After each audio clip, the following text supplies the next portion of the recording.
By the time the week was out, the enforced partial solitude, the constant chagrin, and the never-ending brooding which was thus engendered, began to make Mr. Markam quite ill. He was too proud to take any of his family into his confidence, since they had, in his view, treated him very badly. Then he did not sleep well at night, and when he did sleep he had constantly bad dreams. Merely to assure himself that his pluck was not failing him, he made it a practice to visit the quicksand at least once every day. He hardly ever failed to go there the last thing at night. It was perhaps this habit that wrought the quicksand with its terrible experience so perpetually into his dreams. More and more vivid these became, till on waking at times he could hardly realise that he had not been actually in the flesh to visit the fatal spot. He sometimes thought that he might have been walking in his sleep. One night his dream was so vivid that when he awoke he could not believe that it had only been a dream. He shut his eyes again and again, but each time the vision, if it was a vision, or the reality, if it was a reality, would rise before him. The moon was shining full and yellow over the quicksand as he approached it. He could see the expanse of light shaken and disturbed and full of black shadows as the liquid sand quivered and trembled and wrinkled and eddied, as was its wont, between its pauses of marble calm. As he drew close to it, another figure came towards it from the opposite side with equal footsteps. He saw that it was his own figure, his very self, and in silent terror, compelled by what force he knew not, he advanced, charmed as the bird is by the snake, mesmerised or hypnotised, to meet this other self.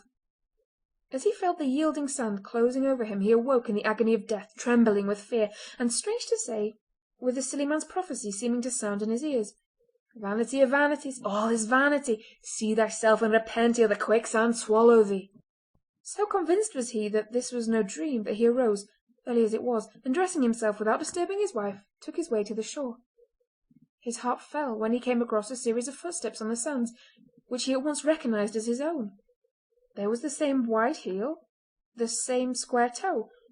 He had no doubt now that he had actually been there, and half horrified and half in a state of dreamy stupor he followed the footsteps, and found them lost in the edge of the yielding quicksand. This gave him a terrible shock, for there were no return steps marked on the sand, and he felt that there was some dread mystery which he could not penetrate, and the penetration of which would, he feared, undo him. In this state of affairs he took two wrong courses. Firstly, he kept his trouble to himself, and as none of his family had any clue to it, every innocent word or expression which they used supplied fuel to the consuming fire of his imagination. Secondly, he began to read books, professing to bear upon the mysteries of dreaming and of mental phenomena generally, with the result that every wild imagination of every crank or half-crazy philosopher became a living germ of unrest in the fertilizing soil of his disordered brain. Thus negatively and positively all things began to work to a common end. Not the least of his disturbing causes was Saft Tammie, who had now become at certain times of the day a fixture at his gate. After a while, being interested in the previous state of this individual, he made inquiries regarding his past with the following result. Saft Tammie was popularly believed to be the son of a laird in one of the counties around the Firth of Forth. He had been partially educated for the ministry, but for some cause which no one ever knew, threw up his prospects suddenly, and, going to Peterhead in its days of whaling prosperity, had there taken service on a whaler. Here off and on he had remained for some years, getting gradually more and more silent in his habits, till finally his shipmates protested against so taciturn a mate, and he had found service amongst the fishing smacks of the Northern Fleet. He had worked for many years at the fishing, with always the reputation of being a wee bit daft, till at length he had gradually settled down at Crooken, where the laird, doubtless knowing something of his family history, had given him a job which practically made him a pensioner. The minister who gave the information finished thus: "It is a very strange thing, but the man seems to have some odd kind of gift. Whether it be that second sight which we Scotch people are so prone to believe in, or some other occult form of knowledge, I know not, but nothing of a disastrous tendency ever occurs in this place. But the men with whom he lives are able to quote after the event some saying of his which suddenly appears to have foretold it.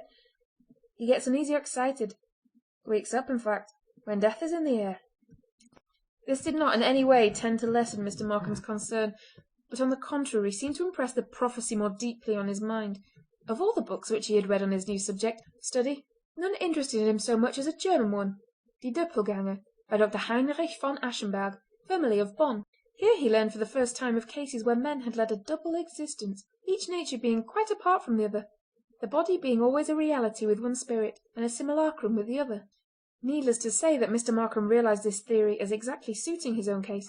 The glimpse which he had had of his own back the night of his escape from the quicksand, his own footmarks disappearing into the quicksand with no return steps visible, the prophecy of Saft Tammie about his meeting himself and perishing in the quicksand, all lent aid to the conviction that he was in his own person an instance of the doppelganger. Being then conscious of a double life, he took steps to prove his existence to his own satisfaction.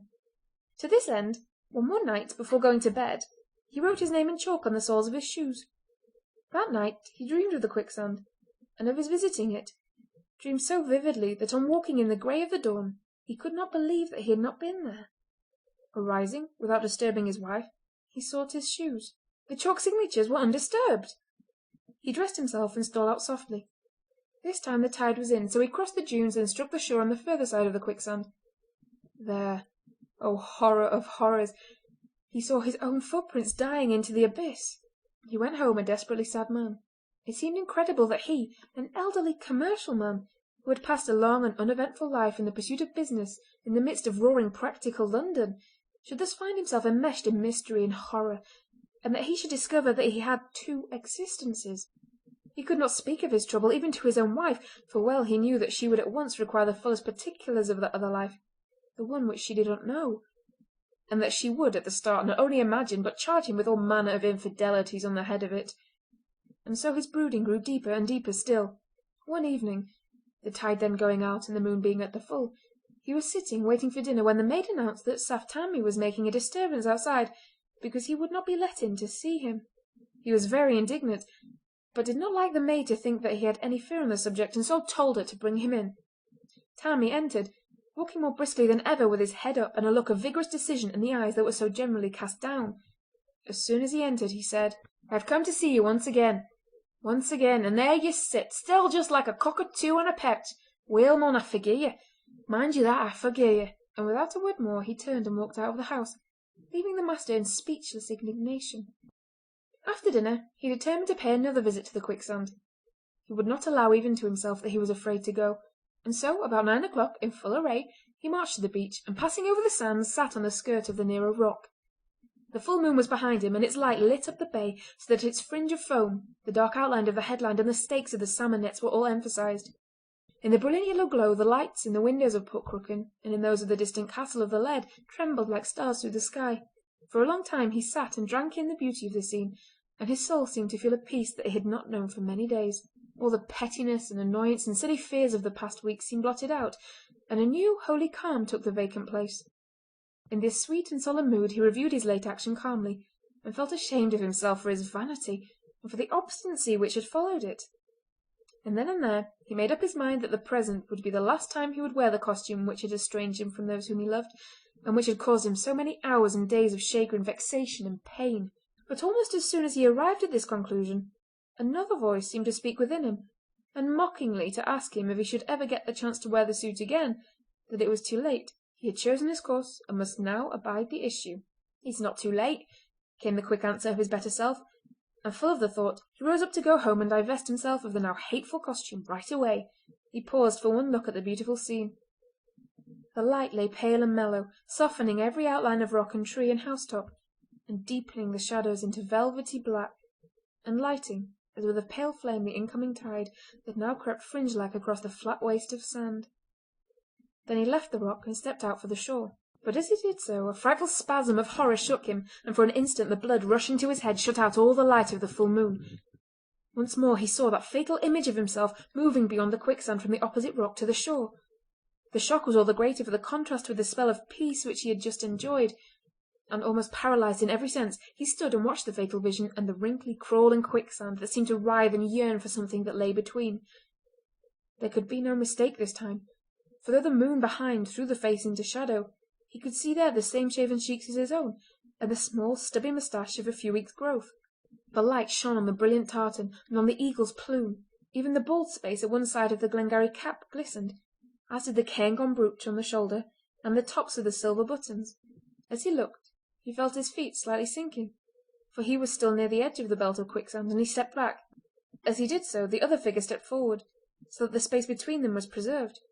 So the two stood facing each other as though in some weird fascination, and in the rushing of the blood through his brain Markham seemed to hear the words of the prophecy.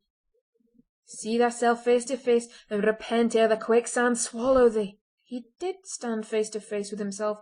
He had repented, and now he was sinking in the quicksand. The warning and prophecy were coming true. Above him the seagulls screamed, circling round the fringe of the incoming tide, and the sound being entirely mortal recalled him to himself. On the instant he stepped back a few quick steps, for as yet only his feet were merged in the soft sand. As he did so the other figure stepped forward, and coming within the deadly grip of the quicksand began to sink. It seemed to Markham that he was looking at himself going down to his doom, and on the instant the anguish of his soul found vent in a terrible cry. There was at the same instant a terrible cry from the other figure, and as Markham threw up his hands the figure did the same. With horror-struck eyes he saw him sink deeper into the quicksand, and then, impelled by what power he knew not, he advanced again towards the sand to meet his fate. But as his more forward foot began to sink he heard again the cries of the seagulls, which seemed to restore his benumbed faculties. With a mighty effort he drew his foot out of the sand which seemed to clutch it, leaving his shoe behind, and then in sheer terror he turned and ran from the place, never stopping till his breath and strength failed him, and he sank half swooning on the grassy path through the sand-hills. Arthur Markham made up his mind not to tell his family of his terrible adventure, until at least such time as he should be complete master of himself. Now that the fatal double, his other self, had been engulfed in the quicksand, he felt something like his old peace of mind. That night he slept soundly, and did not dream at all, and in the morning was quite his old self. It really seemed as though his newer and worser self had disappeared for ever, and strangely enough Saft Tammie was absent from his post that morning, and never appeared there again, but sat in his old place watching nothing as of old with lack-lustre eye. In accordance with his resolution he did not wear his Highland suit again, but one evening tied it up in a bundle, claymore, dirk, philibeg and all, and bringing it secretly with him, threw it into the quicksand. With a feeling of intense pleasure he saw it sucked below the sand, which closed above it into marble smoothness. Then he went home and announced cheerily to his family assembled for evening prayers, "Well, my dears, you'll be glad to hear that I've abandoned my idea of wearing the Highland dress. I see now what a vain old fool I was, and how ridiculous I made myself. Shall never see it again." "Where is it, father?" asked one of the girls, wishing to say something so that such a self-sacrificing announcement as her father's should not be passed in absolute silence. His answer was so sweetly given that the girl rose from her seat and came and kissed him. It was, "In the quicksand, my dear, and I hope that my worser self is buried there along with it, for ever." The remainder of the summer was passed at Crooken with delight by all the family, and on his return to town Mr. Markham had almost forgotten the whole of the incident of the quicksand, and all touching on it, when one day he got a letter from the MacCallum More, which caused him much thought, though he said nothing of it to his family, and left it, for certain reasons, unanswered. It ran as followed: The MacCallum More and Roderick MacDhu, The Scotch All-Wool Tartan Clothing Mart, Copthall Court, B.C. 30th of September, 1892. Dear Sir, I trust you will pardon the liberty which I take in writing to you, but I am so desirous of making inquiry, and I am informed that you have been sojourning during the summer in Aberdeenshire, Scotland, N.B. My partner, Mr. Roderick MacDhu, as he appears for business reasons on our bill-heads and in our advertisements, his real name being Emmanuel Moses Marks of London, went early last month to Scotland, N.B., for a tour, but as I have only once heard from him, shortly after his departure, I am anxious lest any misfortune may have befallen him. As I have been unable to obtain any news of him on making all inquiries in my power, I venture to appeal to you. His letter was written in deep dejection of spirit, and mentioned that he feared a judgment had come upon him for wishing to appear as a Scotchman on Scottish soil, as he had one moonlight night shortly after his arrival seen his wraith. He evidently alluded to the fact that before his departure he had procured for himself a Highland costume similar to that which we had the honour to supply to you, with which, as perhaps you will remember, he was much struck. He may, however, never have worn it, as he was, to my own knowledge, diffident about putting it on, and even went so far as to tell me that he would at first only venture to wear it late at night or very early in the morning, and then only in remote places, until such time as he should get accustomed to it. Unfortunately, he did not advise me of his route, so that I am in complete ignorance of his whereabouts, and I venture to ask if you may have seen or heard of a Highland costume similar to your own having been seen anywhere in the neighbourhood in which I am told you have recently purchased the estate which you temporarily occupied.